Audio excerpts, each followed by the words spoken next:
guys, welcome back to my channel. My name is Berlin. Over here I do a little bit of beauty guru tea and makeup, and that is the kind of main focus of this little channel over here. So let's get into today's video. Today I am going to talk a little bit about James Charles, because once again Mr. I need all the attention on me, I need all the eyes on me at all times is being problematic again. And yeah, I'm sat here in my living room right now because people are asleep upstairs. So if I'm talking up there, I am gonna get bricks thrown at me or something very similar. So, James Charles. Well, James, in his video with Jojo Siwa on August 21st, he was called out for using music that he apparently stole from a guy on TikTok. Now, this artist on TikTok has apparently now resolved the issue with James, but the issue was James took the music, used it in his video, or James's editor took the music, put it in the video, didn't credit the artist, of course. We all know James Charles is known for not crediting people when he's taken makeup looks or video ideas or anything like that. He often does that, right? So James Charles took this piece of music, used it in the video he did with Jojo Siwa, and it came back to bite him in the arse. The guy on TikTok claimed he was getting death threats from James's fans. I don't know if that's something that he made up, or I don't know if that's something that actually happened, but that's what the guy was claiming. He was apparently getting death threats from all James Charles fans, stans, whatever. So James ended up having to apologise to the guy and they sorted it out in private. Fine. But I think I know why James Charles has been so problematic recently, and we're going to get into that in a minute. But bottom line, in that little situation, James is a fucking millionaire. He doesn't need, or his editor doesn't need, to be going around stealing beats, stealing music from smaller artists without giving them credit. You know, it's so easy to just put someone's name in where you've used some of their stuff, a bit of music, whatever. So easy to do that. There's no reason why you wouldn't. If you were a big YouTuber like James with your 20 million subscribers, there's no reason why you couldn't just credit someone in the description, even just credit someone if you've used their stuff. Recently, James Charles has been in the drama for gatekeeping who can have a makeup brand or not, like Alicia Keys when she came out with her skincare line that she was going to be doing with e.l.f. James had something to say about that, of course. And then Lauren Conrad, I did a little video on that a little while ago where James was basically criticising Lauren Conrad for having empties in the PR package that he received. So James has been calling people out for a little while recently, and I have my suspicions that it might be because he's either jealous that he doesn't have his own cosmetics line, or he's trying to stir up trouble and get a bit of attention on him because he is about to launch his own cosmetics line. It's no secret that there's always been a little bit of rivalry between James Charles and Jeffree Star.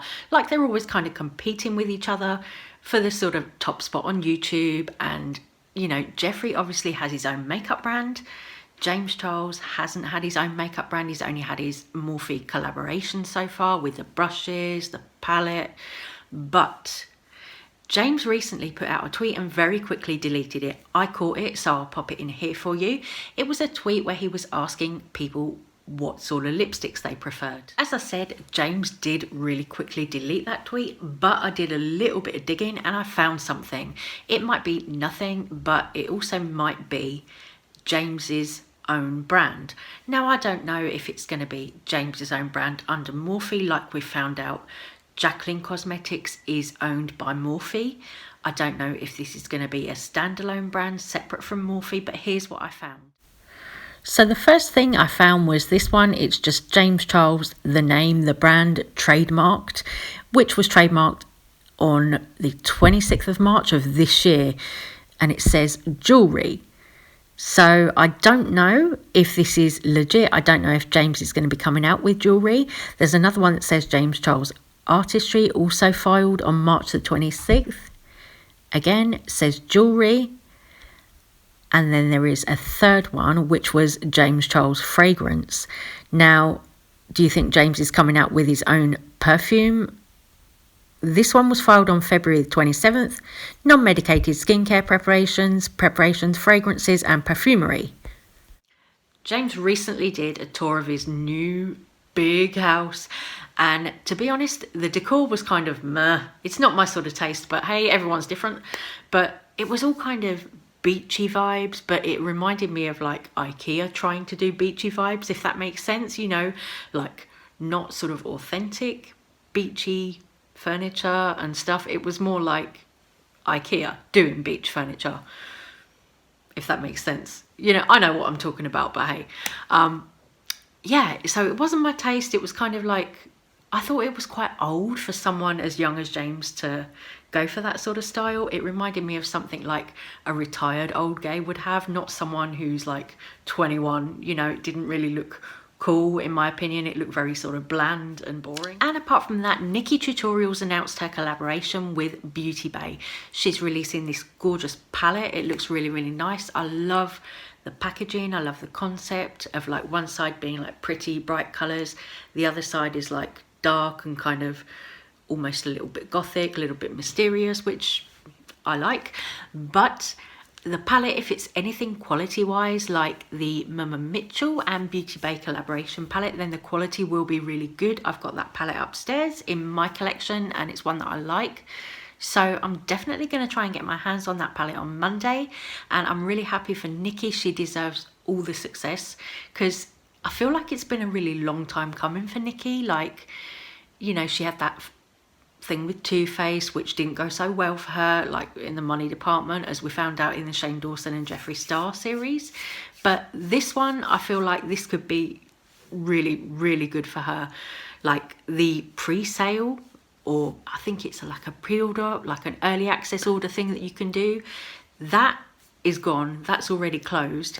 So, you know, that tells you there is a massive demand for NikkieTutorials anything. NikkieTutorials palette, NikkieTutorials brushes, makeup, whatever. There is a demand for stuff with NikkieTutorials name on it, and rightly so, because she is one of the few YouTubers who, after what, 10 years on YouTube, is still doing makeup tutorials, and she hasn't gone over to doing sort of lifestyle content like a lot of them have, which is something that I really appreciate, because when I watch, you know, beauty gurus, I want makeup tutorials.